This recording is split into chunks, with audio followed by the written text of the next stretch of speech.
السلام عليكم ورحمة الله وبركاته. اهلا وسهلا بكم، يا رب تكونوا بخير. النهاردة كده هنعمل نوع عصير بس انما جميل جدا، عصير كيوي بالنعناع والليمون بطريقة كده سهلة وبسيطة جدا.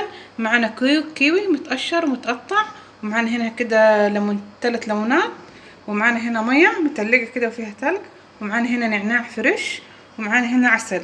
لو تحبي تستبدلي العسل بسكر ماشي. هنبدأ كده بسم الله الرحمن الرحيم.